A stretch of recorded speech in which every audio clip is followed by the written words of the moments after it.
Mesdames, Messieurs, bonjour, surtout bienvenue dans notre hebdo-journal dont voici les titres. Il y aura la distribution de colis pour la fête des voisins, la réouverture de la brasserie, la visite de Martine Filleul au lycée Camille Desmoulins, l'opération collecte des lunettes pour le Lions Club, par le Lions Club, signature d'une convention pour aider les personnes démunies, et un nouveau coureur de fond au Cateau, et vous aurez en fin de compte la présentation du nouveau président du club de pétanque et enfin un portrait d'un bénévole hors pair. Il s'agira de Pierre Desmarais. Au cours de notre journal, nous vous soumettrons quelques nouvelles brèves. Tout de suite, partons pour notre premier sujet, à savoir que nous allons parler de la distribution des colis. Cette opération fait suite aux conséquences de la pandémie qui a privé tout le monde d'une habitude déjà acquise, à savoir la fête des voisins. Pour compenser tout cela, le CLIC, en partenariat avec la commission des aînés de la municipalité, a procédé à la distribution des colis positivement appréciés par nos aînés. Retour sur cette distribution, un reportage de Claude Delcourt et Justine Dubus. Bonjour madame, bonjour. Tout d'abord, qui êtes-vous? Alors moi je suis Joëlle Manès, adjointe au senior. Quel est votre rôle? Eh bien écoutez, là nous sommes au Clos Fleuri, parce que d'habitude nous organisons la fête des voisins, au niveau du Clos Fleuri ainsi qu'au béguinage des Charmilles. Et donc cette année, vu le contexte avec la Covid, nous n'avons pu l'organiser. Donc nous sommes venus rendre visite à nos aînés pour leur remettre un petit cadeau, pour leur faire voir que l'on pense encore à eux. Alors je vois qu'il y a des cadeaux, ce ne sont pas les seuls, je suppose, il y en a plusieurs. Oui, donc il y a un paquet par couple, donc hommes et femmes. Et donc c'est une petite serviette invitée, des produits de beauté, des petits biscuits, des petites douceurs. Est-ce qu'il y aurait d'autres choses à faire, hormis à recevoir des cadeaux? On a préparé aussi des petits papiers pour un questionnaire, si vous voulez, en leur demandant de se souvenir de la fête des voisins que nous avions déjà organisée et de nous remettre leur avis. Alors, qu'est-ce que vous pensez de cette journée? Comment ça va se passer? Et qu'est-ce que vous attendez de cette journée, justement? Nous sommes donc réunis quelques élus ainsi que le CLIC. Et bon, la Vénoise devait participer, mais elles se sont excusées. Madame Dorlot aussi, qui est adjointe au logement. Alors, nous allons donc distribuer à chaque couple un petit présent. Merci. Et pour terminer, auriez-vous un dernier mot à dire? Écoutez, moi je suis très heureuse d'être ici aujourd'hui pour rencontrer nos aînés. Nous ne les rencontrons pas que ce jour, nous venons quand même régulièrement leur rendre visite et je leur souhaite une bonne santé, surtout qu'ils fassent bien attention à eux. Et nous poursuivons. Bonjour, qui êtes-vous? Donc bonjour, Brigitte Brisset, la responsable du relais autonomie de Est-Cambrésis. Donc nous sommes situés place du Général de Gaulle. Donc je suis accompagnée d'Amélie qui est l'animatrice qui travaille au sein du CLIC, notamment pour les personnes isolées ou en situation d'isolement. Donc on s'est associé depuis des années à la fête des voisins de Le Cateau parce que pour nous c'est important de créer une solidarité entre voisinage et de garder le lien. Mais bon, malheureusement depuis un an, les personnes âgées, et pas que les personnes âgées, les personnes aussi en situation de handicap ont beaucoup souffert de cette situation d'isolement. Donc cet après-midi va nous permettre de leur apporter un petit réconfort et une petite visite qui j'espère sera sympathique. Je vois que vous avez aussi des cadeaux. Oui, alors bon, les cadeaux, on s'est associé avec la ville du Cateau. Bon, nous avons des calendriers qui rappellent un petit peu les gestes de prévention, donc nous allons faire une petite distribution. Et puis Amélie a préparé donc ce petit poème qu'elle va essayer de partager avec les seniors pour expliquer un petit peu et se rappeler les bons souvenirs que l'on a eus depuis au moins une dizaine d'années. Je me souviens de la première édition, je me souviens de la joie, des sourires sur le visage des habitants, je me souviens de l'entraide et de la fraternité qui règne au Clos Fleuri, je me souviens du pot d'accueil avec les représentants de la Vénoise, je me souviens des hommes au barbecue, je me souviens des saucisses et des merguez cuisant sur le barbecue, je me souviens des grands plats de crudités délicieux, je me souviens de l'année où il faisait si chaud que nous avions attrapé des coups de soleil. Je me souviens de la fois où nous étions tous réunis sous le chapiteau pour se protéger de la pluie d'orage. Je me souviens des gâteaux, des tartes aux fruits et surtout des bonnes tartes à la rhubarbe. Je me souviens de la bonne humeur, de la convivialité et du bonheur d'être ensemble.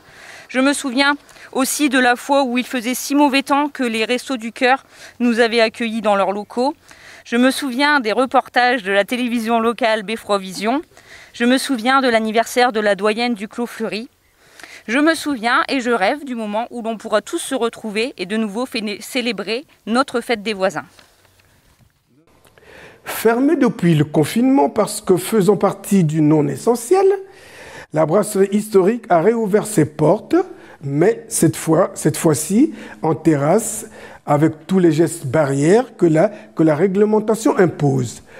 En terrasse donc, avec beaucoup de modération, un reportage de Claude Delcourte et Justine Dubus. Une petite présentation, qui êtes-vous ? Donc je suis Basquin Adrien, donc responsable de site de la brasserie depuis mars de cette année, arrivé pendant le confinement. Alors qu'est-ce qui se passe avec la brasserie en ce moment ? La brasserie ouvre et ça fait du bien, on ouvre en extérieur, on ouvrira à partir du 9 en intérieur en reprenant toutes les visites, les ateliers de brasserie, les salles de séminaire et les clients auront l'occasion aussi de découvrir le bar qui est en restauration ainsi que la cuisine qui est refaite entièrement. J'ai vu dernièrement qu'il y avait des nouveautés, par exemple votre boutique maintenant pour tout ce qui est vente de bière. Oui, la boutique est quand même déjà ouverte depuis quelques temps, mais qu'on essaie d'achalander de mieux en mieux à chaque fois, donc avec ça et des bières, des paniers garnis, des spécialités régionales et encore d'autres choses à venir, oui. Comment vivez-vous cette reprise ? Ah bah plutôt bien, comme tout le monde. On travaille, donc on prend ça bien, on a le sourire, on projette des événements, on peut mieux anticiper quand même, les choses, quoi. Il était temps pour tout le monde de toute façon, donc bien. Vous avez parlé qu'on pouvait faire des visites dans la brasserie, mais où se trouve-t-elle justement ? C'est-à-dire que, alors, pour les contacts des visites, vous pouvez prendre le contact soit sur la page Facebook, soit en boutique, soit directement, vous retrouvez aussi sur la page Facebook les numéros de téléphone. Et puis, donc les visites vont concerner essentiellement les bâtiments, en passant ici par donc c'était l'ancienne malterie et puis les divers ateliers. Mais bien sûr, aujourd'hui, l'aspect brasserie et production, tout ça, ça se passe encore en sous-sol, hein, et ça, c'est pas accessible, c'est de l'alimentaire, quoi. Donc on n'est pas, par contre, pour ça, pas accessible au public. On a des projets, parce qu'effectivement, on a un chai aussi qui a été développé. On souhaiterait pouvoir montrer le chai aux visiteurs. Aujourd'hui, il y a des questions de sécurité, donc on n'a qu'un seul escalier. Donc simplement, il faut qu'on trouve la solution pour mettre en place ça, et dès qu'on peut, on accueille les gens avec plaisir à l'intérieur. Auriez-vous d'autres choses à dire ? Eh ben ouais, venez boire une bière. Elle est bonne. Elle est bonne. En gardant la loi E20, toujours faire attention, une à la fois. Mais surtout, vous pouvez venir, elle est bonne, elle est pas chère et les serveurs sont sympas. Bonjour monsieur, les terrasses sont de nouveau ouvertes. Qu'est-ce que ça vous fait ? Très plaisir. Très plaisir ? Très plaisir de retrouver des amis en terrasse, en plein air. Vraiment, c'est agréable. On vit maintenant, on revit. Alors pourquoi vous avez choisi de venir ici, à la brasserie justement ? Ici, on est à l'air, on respire. On n'est pas enfermé dans une cage à poules, quoi. Bon voilà, c'est avec plaisir que nous recevons nos amis havriers, Cyclo à côté d'Angers. À plusieurs reprises, on a été accepté dans leur club sans aucun problème, avec qui j'ai découvert pas mal de régions, de coins. Et donc c'est avec plaisir que nous faisons une randonnée dans le Caudrésie, Catésie, Cambrésis, Maroilles, le Quesnoy. Ça a été hier Ricval, non pas Ricval, Bonny, et puis sans doute les églises fortifiées de Thiérache d'ici peu. Donc il y a des programmes prévus tous les jours. Alors à eux de boire une bonne bière, viva Tocato, avec plaisir de façon à tenir le coup. Voilà.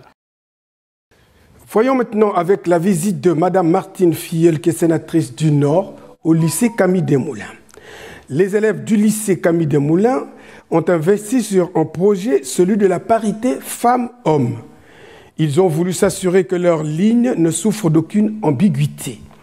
Pour rester dans la logique, une personne mieux placée et au cœur du dispositif des lois vient apprécier leur travail et les soutenir dans leur démarche.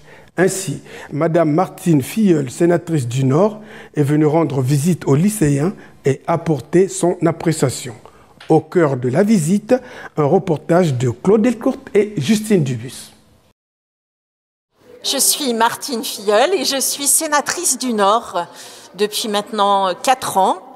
Je suis membre de la commission de l'aménagement du territoire et du développement durable, mais comme j'ai eu l'occasion de le dire aujourd'hui, je fais partie également de la délégation aux droits des femmes. Je mène avec d'autres un combat pour l'égalité entre les hommes et les femmes.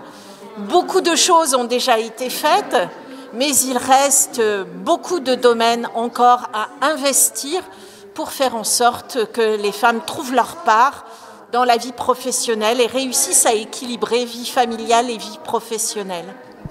Pouvez-vous nous expliquer l'origine de votre venue aujourd'hui? Eh bien, j'ai souhaité, enfin je souhaite d'une manière générale, expliquer ce que je fais dans la vie politique pour que les élèves, lycéens, collégiens, eh bien, puissent aussi participer à la vie politique. Et aujourd'hui, justement, encore mieux, il s'agissait de parler d'égalité homme-femme avec une classe de seconde du lycée Camille Desmoulins. J'ai répondu de ce fait immédiatement à leur sollicitation. Pourriez-vous nous expliquer un peu ce que vous avez compris de cette intervention des lycéens, justement?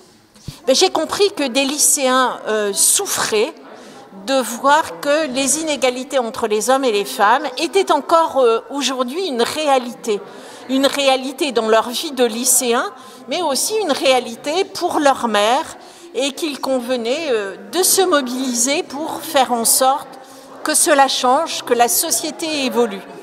Et en faisant évoluer aussi le droit des femmes, on se rend compte que ce qui est en jeu, c'est aussi la diversité et aussi la question de la tolérance.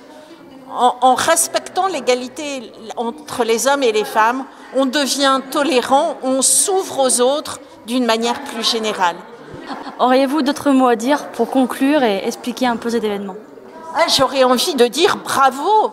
Bravo à cette classe qui s'est mobilisée et à surtout l'équipe enseignante du Camille Desmoulins, de même qu'au proviseur qui a permis que ce projet se déroule.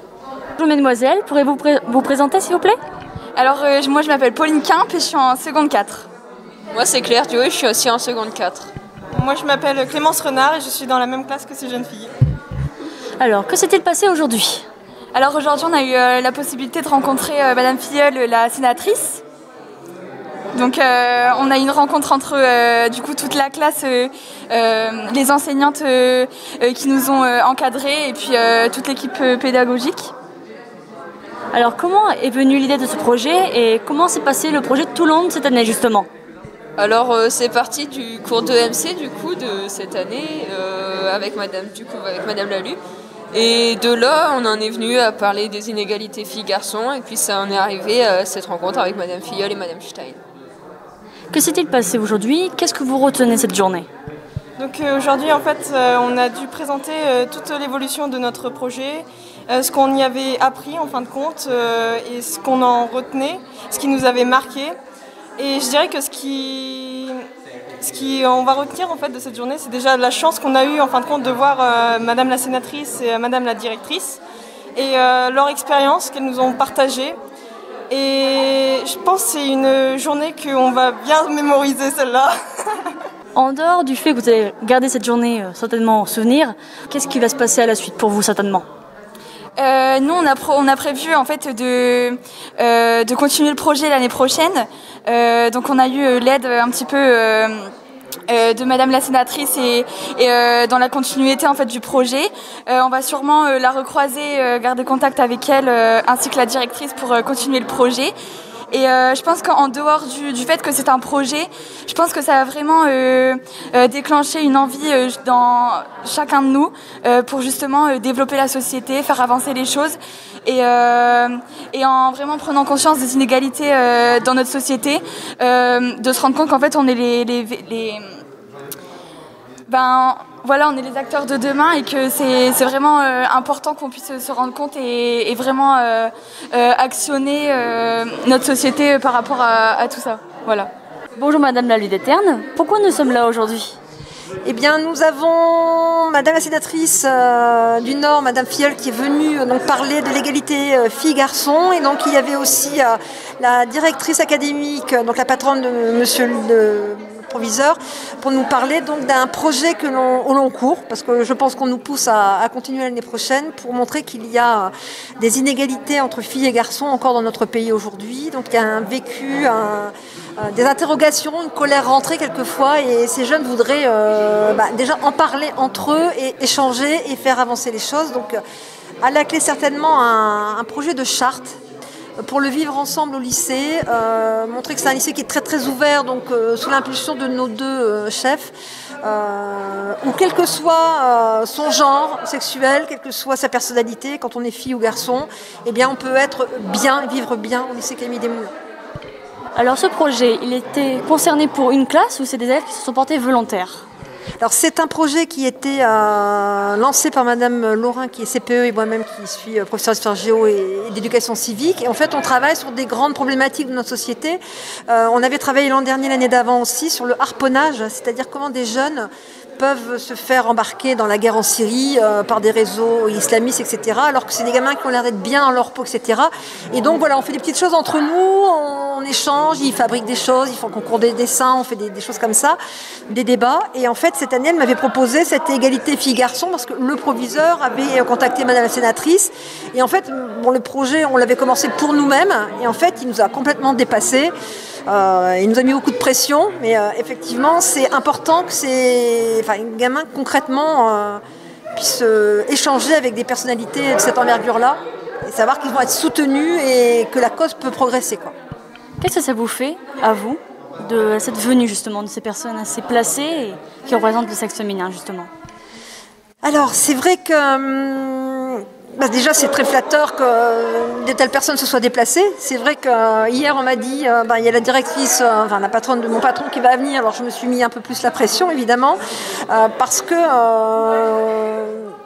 c'est vrai que c'est porter de l'intérêt et il trouve que le travail est très bien fait. Et pour moi, il n'y avait pas de prétention. C'était vraiment un échange très fort donc, avec les élèves. Et le plaisir de travailler ensemble avec ma collègue et donc Mathias, le surveillant. Et c'est vrai que c'est très, très flatteur. C'est très, très constructif. C'est très intéressant d'échanger avec des notabilités comme ça, des personnes très investies dans leur travail. Surtout que finalement, elles répètent avec leurs mots à elles, devant les élèves à qui on le dit aussi, la réalité des inégalités femmes-hommes et le vécu en tant que femmes qu'elles ont. Parce que, comme elles l'ont très bien dit, il faut prouver que l'on est femme et capable d'être à la hauteur de l'image qu'une société d'hommes donne. Pour vous, qu'est-ce qui pourrait conclure cet événement, aussi bien son origine, sa conception tout le long de l'année, mais aussi son résultat aujourd'hui ? C'est une belle aventure. C'est vrai que j'ai du mal à me dire que l'année scolaire est finie. Elle est tellement compliquée. Mais là, donc, ça va se conclure par un concours de dessin. Et c'est vrai que quand on regarde dans le rétro, finalement, on a fait plein de choses. On ne s'en est pas rendu compte. On a voulu donner le meilleur pour qu'ils aient conscience de la réalité, que tout n'était pas gagné. Quand ils apprennent qu'en 2013 seulement, les femmes ont le droit enfin de mettre des pantalons pour travailler dans certains métiers, ça fait quand même réfléchir. Je me suis dit, c'est vrai que c'est la bonne date ou pas, parce que ça semblait incroyable.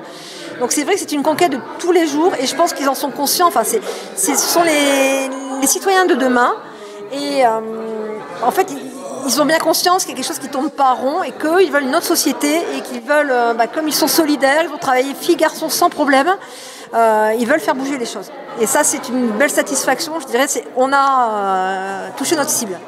Bonjour Monsieur Mas, pour vous, qu'est-ce qu'on doit retenir de cette journée ? C'est le début d'une grande aventure, je dirais.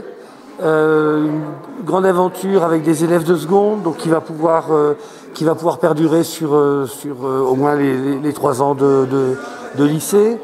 C'est une aventure extraordinaire avec 2 marraines, Madame la sénatrice Martine Filleul et Madame la directrice adjointe Madame Stein. Les élèves ont été exceptionnels. Leur prise de parole, leur liberté de parole, leur profondeur de prise de parole. J'ai été j'ai été pas agréablement surpris, j'ai été très bluffé, comment on peut dire, hein, sur la qualité du travail, sur la profondeur de réflexion, sur la justesse des réflexions. Et voilà, je suis très content de cet après-midi de travail qui clôt quelques mois de réflexion des élèves avec Madame Lalu, leur enseignante, et Madame Lerin, la conseillère principale d'éducation. Voilà, donc que du bonheur, comme disent les élèves. En tant qu'homme, mais aussi en tant que proviseur, qu'est-ce que ça vous fait aujourd'hui d'avoir ces femmes qui viennent parler de leur expérience et de bien d'autres choses, justement? Ben, vous savez, c'est ce que j'ai exprimé tout à l'heure. La fraternité, la sororité n'a pas de sexe. Donc évidemment, moi, je ne fais pas de différence entre un homme et une femme. Je ne fais pas de différence. Alors on va commencer à travailler sur le genre aussi. Donc c'est aussi une autre partie qui est très importante pour moi dans le cadre de l'accueil des lycéens. Parce qu'on a aussi des lycéens qui se cherchent, qui sont dans le doute, qui sont dans le questionnement, dans l'inquiétude, dans le regard des autres. Et donc voilà, tout ça fait que c'est que du bonheur quand je vois des jeunes qui s'engagent, les équipes qui s'engagent derrière moi. Non, voilà, je suis très fier de mes équipes et de mes élèves. Auriez-vous quelques mots pour conclure ? Ben, je pense que la conclusion, c'est comment dire ça, c'est pourvu que ça dure, pourvu que ça perdure, de telle manière à ce que ce projet qu'on lance avec une classe rayonne sur l'ensemble de l'établissement. Vous avez entendu Madame la directrice académique qui a parlé de charte de l'égalité filles-garçons dans l'établissement. Voilà, c'est un projet exceptionnel. Parlons maintenant de l'opération de collecte de lunettes par le Lions Club. Il y a quelques jours, donc, les membres du Lions Club nous recevaient afin de vous parler de la collecte de lunettes. Une opération qui vous demande, en cas de besoin, de déposer votre paire de lunettes qui ne vous sert plus aux endroits suivants. Chez Éric Chevauchery et à l'Ouragan. Les raisons d'une collecte, un reportage de Claude Delcourt c'est un reportage de Claude Delcourt et Bruno Villain. Chers amis de Beffrovision, je suis heureux de vous accueillir. Alors ici, nous sommes au Cateau, nous sommes chez Monsieur Chevauchery, et je vais prendre part à cette manifestation puisque je fais également partie, comme lui, du Lions Club. Et le Lions Club, Eric, malgré le confinement, a travaillé, mais de manière discrète. Quelle est cette opération ?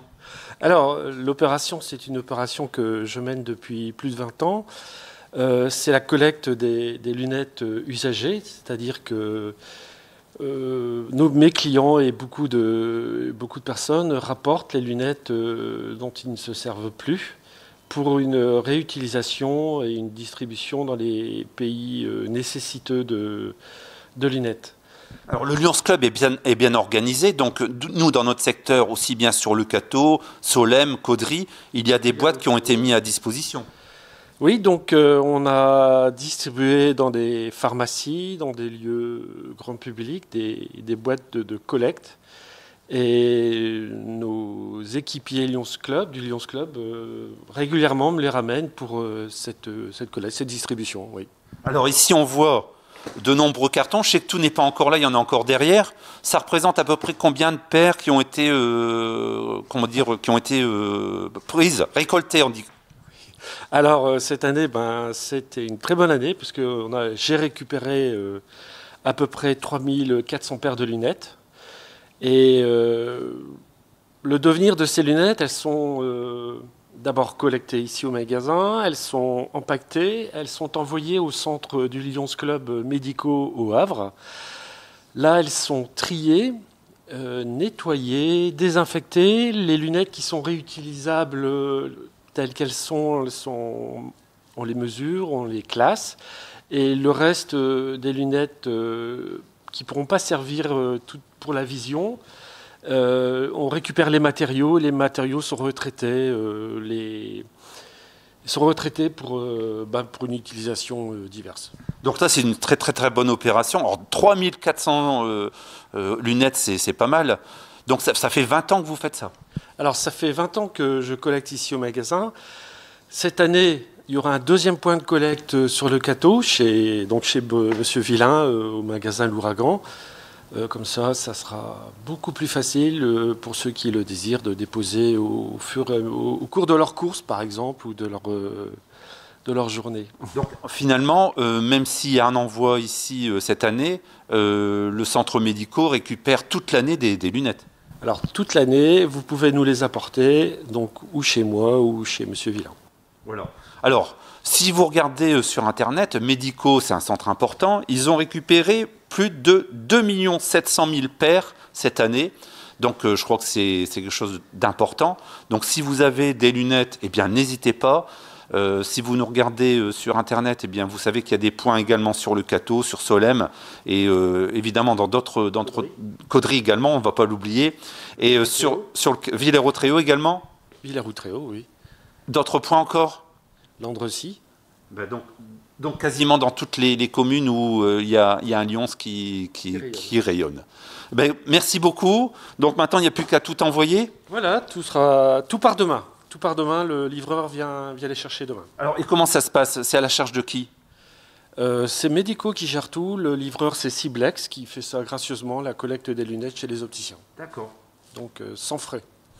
Merci beaucoup. Et puis, n'oubliez pas, si vous avez une paire de lunettes qui traîne, n'hésitez pas à la déposer. Elle va servir à d'autres personnes qui en ont besoin. Merci. Ceci nous amène donc à vous donner une petite brève, à savoir... Nous allons vous parler donc du marché couvert. Depuis 10 ans, donc, le marché couvert du Cateau ouvre ses portes chaque vendredi de 8h à 13h et chaque dimanche de 9h à 13h. Nouveauté, l'arrivée d'un marché artisanal pour mettre en avant nos produits locaux. Une fois par mois, chaque deuxième samedi du mois. Donc, le premier marché des producteurs et artisans locaux aura lieu le samedi 12 juin de 9h à 13h au marché couvert du Cateau. Enchaînons sur une autre brève qui nous parle du dimanche 13 juin de 8h à 18h à Saint-Benin. Il y aura une brocante, emplacement gratuit, buvette et restauration. Alors, notez bien. Vente, alimentation et vêtements neufs interdite. Elle est interdite. Réservation uniquement au 03 27 77 29 86. Je répète, la réservation uniquement au 03 27 77 29 86. Elle est organisée, cette brocante est organisée par les Bafiou. Et alors, nous allons donc partir pour le sujet suivant, celle qui concerne la signature d'une convention pour aider les personnes démunies. Dernièrement, en mairie du Cateau-Cambrésis a été signée une convention de soutien aux personnes démunies, mais sans doute aussi en situation de handicap. Reportage Claude Delcourt et Justine Dubus. Bonjour, je suis Sébastien Picavet, je suis le responsable du pôle territorial de Douai-Cambrai à l'MDPH sur le site de Valenciennes. Alors, quel est votre rôle dans cet événement? Alors, on est partenaire avec le département du Nord dans cette volonté d'amener les communes à essayer d'identifier les personnes en perte d'autonomie, en situation de solitude et d'isolement. Et donc l'idée, puisqu'on bénéficie des fichiers des allocataires, que ce soit de l'APA ou de la PCH, c'est d'avoir une démarche avec les communes qui souhaitent contractualiser, d'envoi de courrier aux usagers pour les informer de l'existence du registre communal, alors qu'on appelle le registre canicule puisqu'il a été mis en place suite à la canicule, pour inviter les personnes qui le souhaitent à s'inscrire sur ce registre de façon à établir du lien entre les services et la population. Pour vous, la signature, ça fait quoi pour vous ?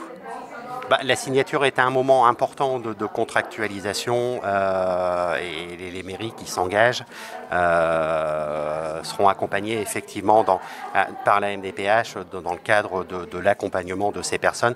On a encore beaucoup de personnes, notamment dans les communes rurales, pour lesquelles l'accès au droit est quelque chose d'un petit peu compliqué et en lien avec les CCAS de ces communes. Effectivement, pour le champ du handicap, on sera dans l'accompagnement de ces personnes fragiles.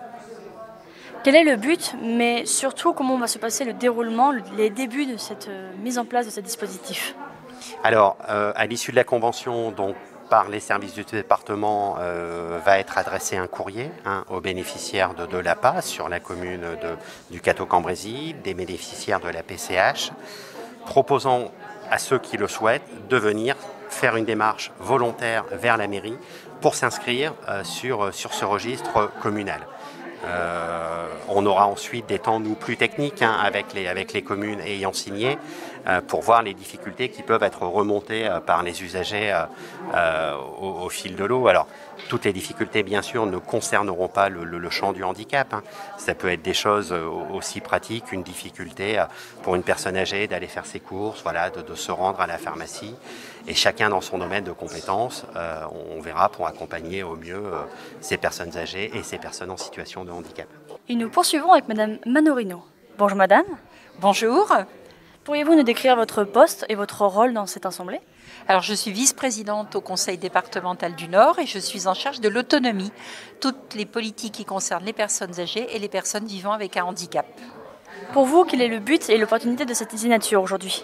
Alors cette signature est extrêmement importante parce que c'est une convention tripartite avec 3 acteurs essentiels pour soutenir les personnes les plus isolées, les plus fragilisées, donc les aînés et les personnes vivant avec un handicap.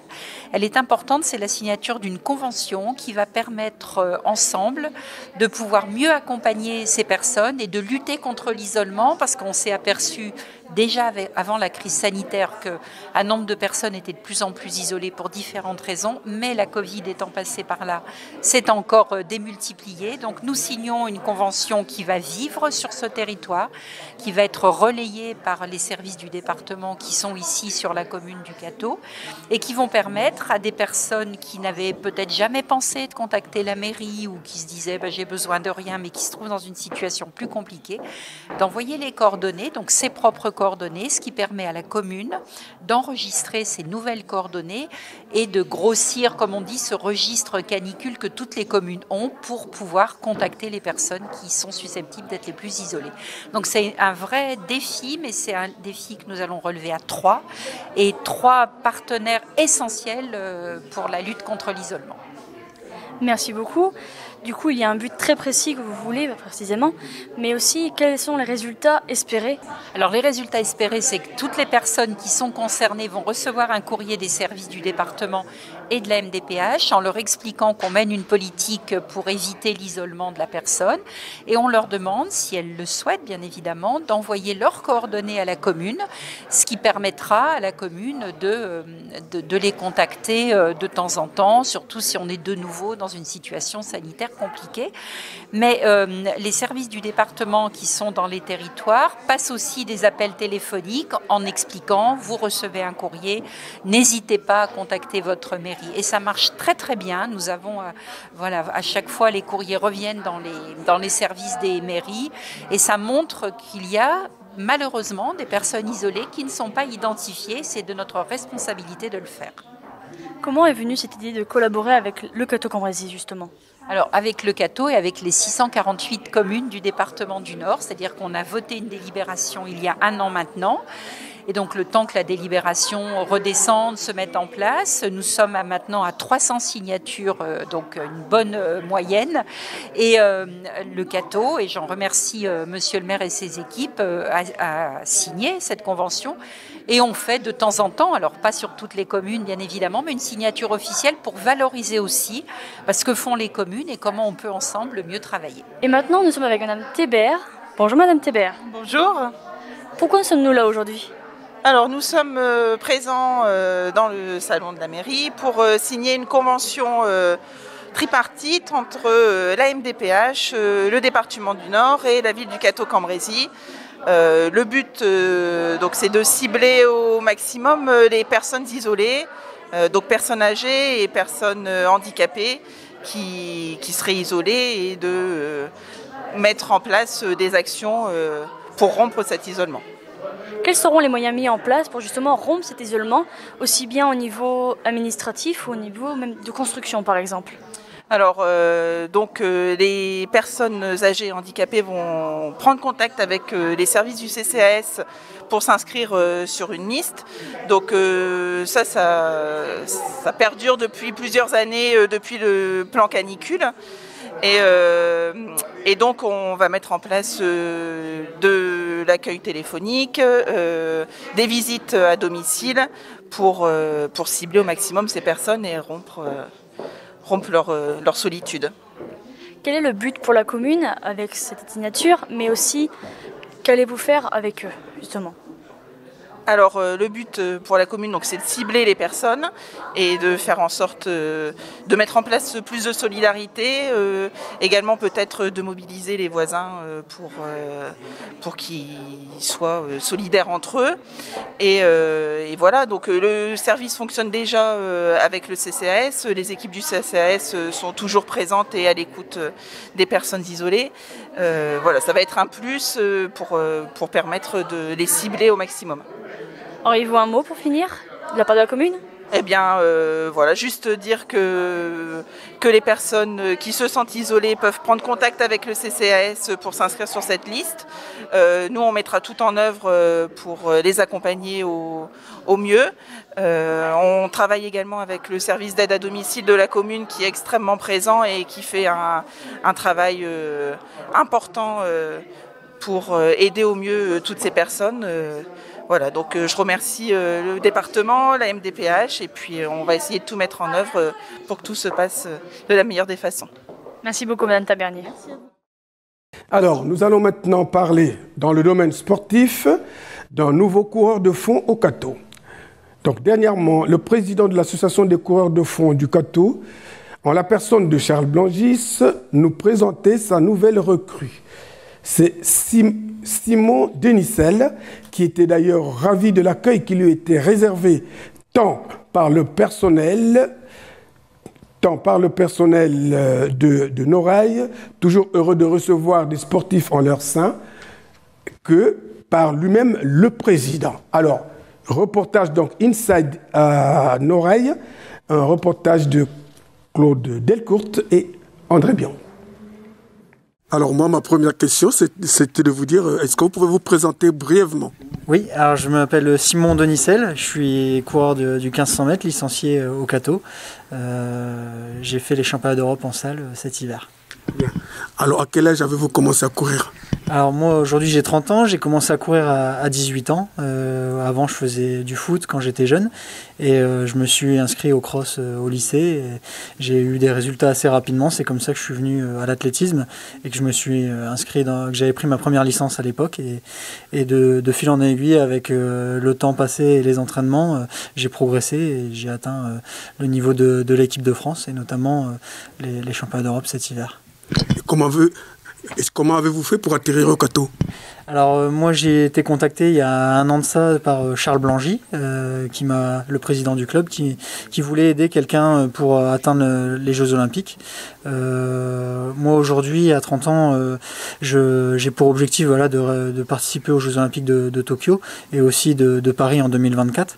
Jusqu'à l'année dernière, je travaillais à mi-temps, donc j'alternais les périodes où je travaillais et les périodes où je m'entraînais, donc ça devenait des journées à rallonge. Donc c'est ce que je peux l'expliquer en fait avec les années qui passent où voilà ça a marché à un moment. Maintenant je pense que c'est un petit peu plus compliqué de récupérer et pour ça j'ai besoin d'un investissement dans le temps, aussi bien en temps d'entraînement qu'en temps de récupération.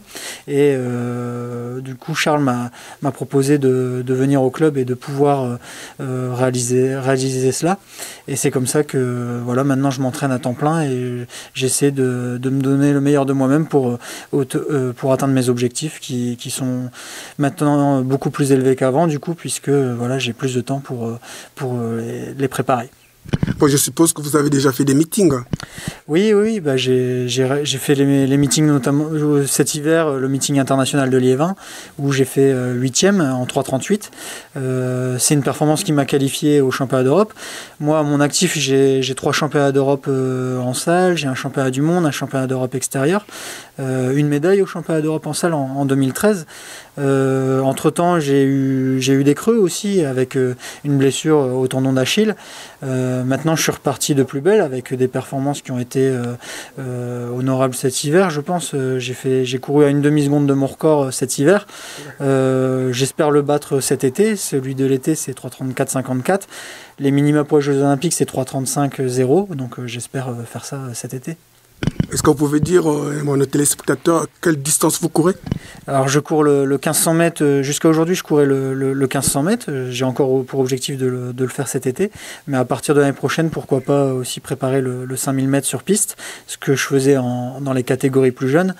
J'étais descendu à l'époque sur le 1500 mètres parce que j'estimais que mes résultats pouvaient être meilleurs au niveau international sur le 1500 mètres, mais maintenant je pense qu'avec la maturité, je vais pouvoir monter sur la distance. Quel est votre meilleur souvenir? Mon meilleur souvenir, c'est les championnats d'Europe il y a 2 ans, parce que je revenais d'assez loin, même les championnats d'Europe l'été précédent, parce que en fait j'ai fait une médaille aux championnats d'Europe en salle en 2013, et après derrière j'ai eu énormément de pépins physiques. Je tournais en rond, je pense, dans ma préparation physique, et aussi dans ma vie, je pense, dans l'entraînement et le quotidien. Et j'ai eu un gros changement quand j'ai changé d'entraîneur en 2017. Et dès l'année 2018, j'ai fait les championnats d'Europe. Et ça, c'est un très bon souvenir, parce que c'est un retour au plus haut niveau, en fait. Un moment avec les pépins et les performances qui reviennent pas, on se dit voilà, on est fini. Et en fait, à ce moment-là, ça a été tout le contraire. Après 3 ans de pépins et de blessures physiques, j'ai pu revenir au top niveau et me refixer des nouveaux objectifs. Et ça a été un apprentissage aussi dans la vie, d'apprendre que rien n'est jamais fini, et peut-être que des fois le changement, ça a du bien. Oui.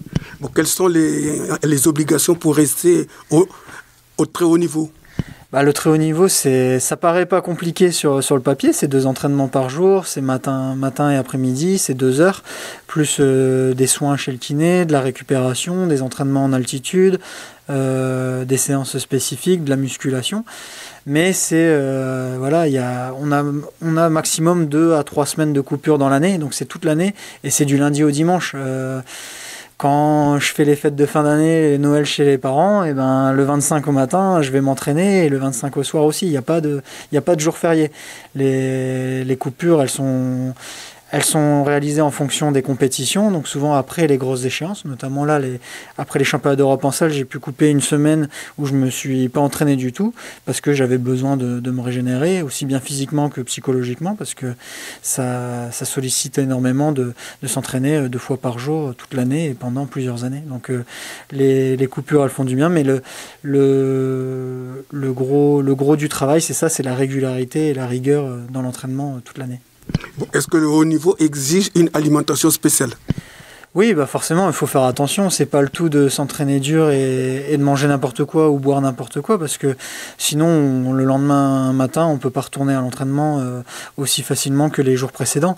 Dans la récupération, quand je parle de récupération aussi, c'est aussi l'exigence alimentaire et hydrique. Que pense la famille de vos absences? Alors, je pense qu'ils pensent beaucoup plus à ma présence à la télé. Ils aiment bien voir que je réussis que les absences. Mais après, voilà.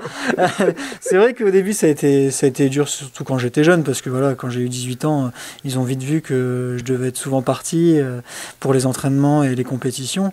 J'ai rapidement volé de mes propres ailes en quittant le cocon familial pour aller chercher des nouvelles compétences au niveau de l'entraînement et intégrer de nouveaux groupes d'entraînement. Mais ça, ils se sont habitués. Après, je donne régulièrement des nouvelles pour pour pas me faire disputer par les parents. D'accord. Et si vous avez un conseil à donner à ceux qui veulent accéder au très haut niveau, ça serait lesquels? De la rigueur et se fixer des objectifs. Je pense que le principal, c'est de se fixer des objectifs assez élevés pour au moins atteindre ce juste en dessous, je dis toujours, parce que voilà, sans objectif, on n'a pas de motivation le matin quand on se lève, et ça peut pas aller. Et avec des objectifs élevés, c'est ce qui fait qu'on avance jour après jour et qu'on s'en rapproche de plus en plus. Après, on les atteint ou on les atteint pas, mais au moins on n'a pas de regrets quand on estime qu'on a de nouveaux objectifs différents. Qu'est-ce qu'on doit vous souhaiter pour le futur? Des performances, des gros chronos et des médailles. Eh bien, merci, nous vous le souhaitons. Merci. Alors Jean-Pierre Wattel, je suis le directeur de la Ligue d'athlétisme de Hauts-de-France et l'entraîneur de Simon de Nicelle. Bien. Qu'est-ce que vous pensez de lui? C'est un bon garçon. Gentil, propre sur lui. Non, très sérieusement, ça fait partie des quelques grands potentiels découverts il y a une dizaine d'années en France pour la pratique du 1500 mètres et du 5000 mètres pour le demi-fond en règle générale. Simon a un palmarès qui est déjà bien étoffé, une médaille de bronze au championnat d'Europe en 2013, une 5e place en 2019, comme il l'expliquait tout à l'heure.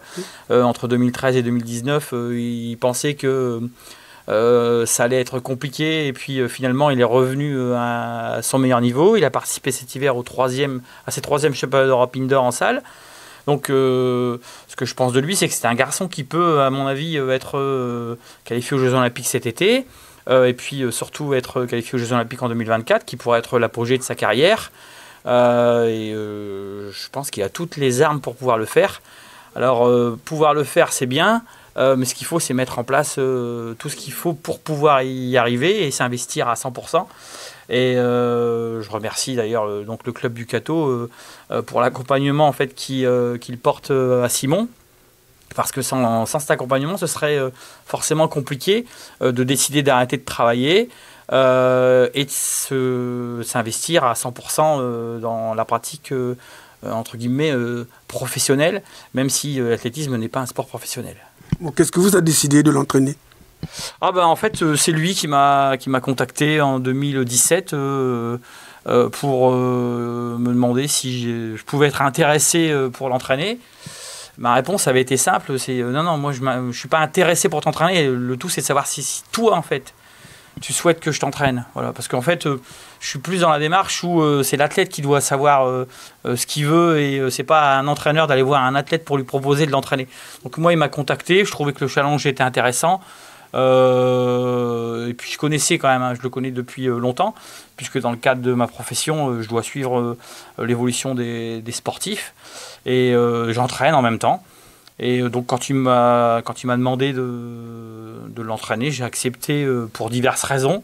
Pas parce que j'estimais que c'était quelqu'un de très fort et qu'il pouvait être brillant, parce que l'idée me plaisait, l'aventure humaine me plaisait en fait. Repartir de quasiment rien et reconstruire quelque chose, je trouvais ça vraiment intéressant. Et puis humainement, c'est quelqu'un qui est correct, posé, qui est sans détour. Donc c'était plus cet aspect-là qui m'intéressait, au-delà des performances futures, parce qu'en fait, on peut quand même pas trop les prévoir. On ne sait jamais ce que réserve une carrière de sportif de haut niveau. On doit comprendre par là que vous entraînez d'autres.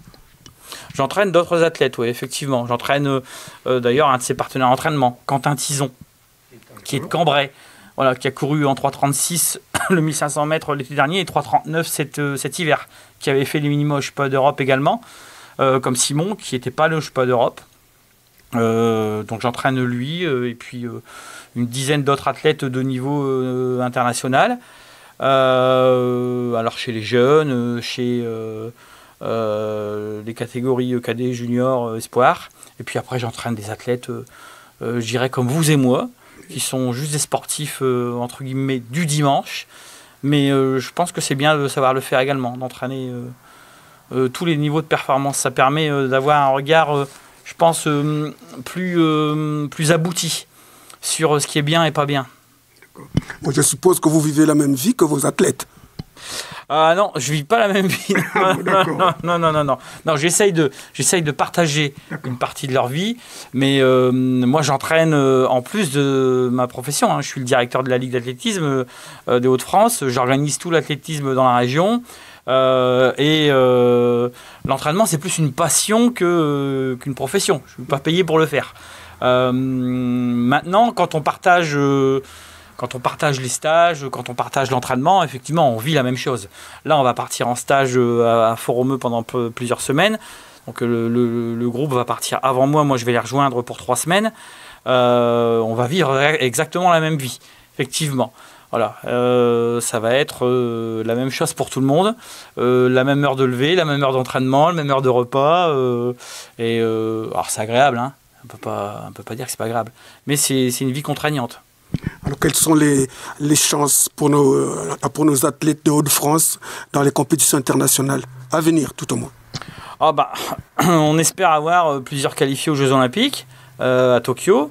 Je pense qu'on peut légitimement espérer 3-4 athlètes aux Jeux Olympiques cet été. J'espère que Simon en fera partie. Peut-être Quentin Tison également. On avait 5 athlètes sur 25 qualifiés au Championnat d'Europe cet hiver. Donc vous voyez, 20% de la sélection française au Championnat d'Europe à Toruń était issue des Hauts-de-France. Donc on a une vraie politique d'aide et d'accès au niveau en Hauts-de-France. J'ose espérer qu'on aura plusieurs athlètes aux Jeux Olympiques cet été. Après, les résultats sportifs aux Jeux Olympiques, vous savez comme moi que obtenir des médailles, c'est très très très compliqué. Voilà. Le principal, ce sera déjà d'en avoir. Et puis, une fois qu'ils y seront, on espère qu'ils feront de leur mieux pour être le plus performant possible. Alors, nous vous souhaitons de bonnes chances. Merci beaucoup. Poursuivons donc notre journal avec la présentation du nouveau président de Leucato Pétanque. Après presque plus d'une dizaine d'années à la tête de Leucato Pétanque, André Ramet a mis fin à ses fonctions de président de l'association Leucato Pétanque, donc tout en prenant soin d'accompagner son successeur, lui, Philippe Barras, que nous vous présentons, ou mieux encore, qui se présente à vous. Reportage Claude Delcourt et André Biangou. Monsieur Darras, bonjour. Bonjour. Bon, alors, à l'issue d'une assemblée générale que vous avez faite le 29 mars. Le 20... c'est ça, ouais. Alors, sous le préau, avec l'accord de monsieur le maire. D'accord. Donc, avec les barrières restrictives, comme il faut. Ouais. Et comme André avait sollicité à ne plus continuer pour être président et puis profiter un peu de sa retraite, parce que je pense que ça fait 10 ans qu'il est à la tête du club et qu'il a bien fait tourner. Je lui avais promis que, comme je dis, quand j'aurais été en grandes vacances, j'aurais pris le relais. Donc je suis un peu novice, mais bon, j'arrive à me débrouiller. Oui, mais André va essayer de vous accompagner un tout petit peu. André m'accompagne, il a repris sa licence, ainsi que Louisette, et il m'accompagne énormément. Bon, déjà, pour la première année, ce sera très bien. Maintenant, si on peut faire quelques concours ouverts à tous, on essaiera de le faire. Mais ce sera avec lui, je ne le ferai pas tout seul, parce que voilà, il faut prendre des habitudes et surtout, s'habituer à certaines choses et puis se faire respecter, quoi. Voilà, c'est pour ça qu'il y a certaines choses que, pas avec le confinement et tout ça, quand on a rouvert, on a mis des nouvelles étiquettes en disant qu'il y avait que les clubs, que les personnes qui appartenaient au club qui pouvaient jouer, s'entraîner. D'habitude, on accueille les gens du Cato qui viennent entre deux, qu'ils avaient l'habitude, quoi. C'était le souhait de monsieur le maire. Mais là, bon, notre responsabilité est engagée, nous sommes obligés de... Et comment vous ressentez ces responsabilités-là? Oh, bon, je me sens bien, je me sens à l'aise. Je m'aperçois qu'il y a quand même pas mal de boulot. Et puis tout, c'est de mettre en route tout ça et puis de faire que peut-être quelques petits changements quand il y aura des concours ouverts à tous, je sais pas, je vais voir. Surtout pour certaines disciplines ou pour que les joueurs, pour que les parties se jouent un peu plus vite, quoi, que ça ne traîne pas en long, en large et des fois. Les Cartésiens voudront bien vous connaître, donc je vais vous demander de vous présenter très brièvement. Je m'appelle M. Barras Louis-Philippe, je vais avoir 62 ans, j'ai travaillé 36 ans pour le foyer d'enfance à Caudry en tant que cuisinier. Je suis toujours président aussi de l'association sportive et loisirs du foyer de l'enfance pour l'instant. Les fonctions ont été reconduites avec la Covid. Et j'habite au Cateau, ça doit faire 9 ans maintenant, je suis cathésien d'adoption, donc voilà. Et ça fait 5 ans que je suis revenu à la pétanque, parce qu'avant, par le passé, je jouais à la Pave à Denain. Vous jouez à la pétanque à Denain? Oui, j'ai joué à la pétanque à Denain pendant 3 saisons. Le nombre de licenciés ici, vous? Ici, normalement, si mes souvenirs sont bons, on doit être 15 licenciés et 6 ou 8 adhérents. Enfin, il y en a qui vont reprendre des trucs, des adhésions sûrement. Mais moi, là, jusqu'au 1er juillet, les adhésions, j'ai fermé tant qu'on ne sait pas où on va par rapport à ce souci de Covid, quoi. D'accord. Okay. Voilà. Après, donc, ils paieront une adhésion, c'est 15 €. Bon, maintenant, après, s'ils prennent après le 1er juillet, on divisera par 2, hein, il faut être logique. Sinon, les adhésions, c'est comme les licences. On relancera les licences au mois de mi-novembre jusque, ça doit être voilà, sûrement juste avant Noël, c'est souvent ce que la fédération nous demandera. Donc voilà, et la licence elle était à 30 € cette année.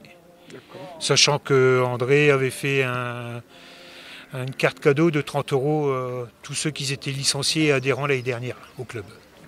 Donc voilà, c'est ce qu'il avait fait. Alors qu'est-ce qu'il faut vous souhaiter dans cette présidence-là? Ben, j'espère que ça ira, que je ferai essayer de faire aussi bien qu'André et Louisette, quoi, parce que quand on voit le compte rendu, ben, il est quand même très très positif, quoi. J'espère que je serai à la hauteur de ce qu'ils m'ont laissé. Bien. Et puis voilà, quoi. Bon, écoutez, nous vous souhaitons pour l'instant une très bonne route et puis on se reverra. Oui, pas de souci. Maintenant, nous vous proposons un portrait un portrait, c'est celui de Pierre Demaret, bénévole à Beffroi Vision, qui, par ses talents d'historien, nous a fait connaître bien des zones d'ombre de notre histoire. Guidé par ses passions, Pierre va toujours au bout de ce qu'il entreprend.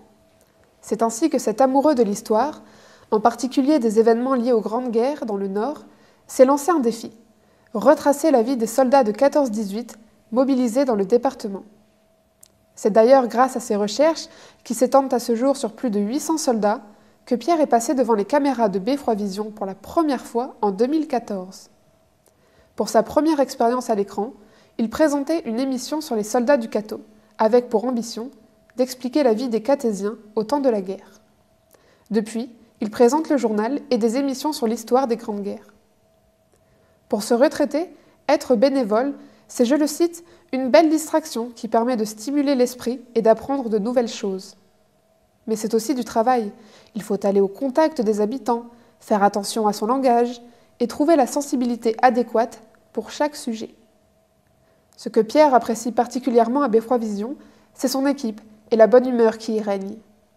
Ses moments préférés sont ceux où ils sont tous réunis, lors de la présentation des vœux pour la nouvelle année par exemple.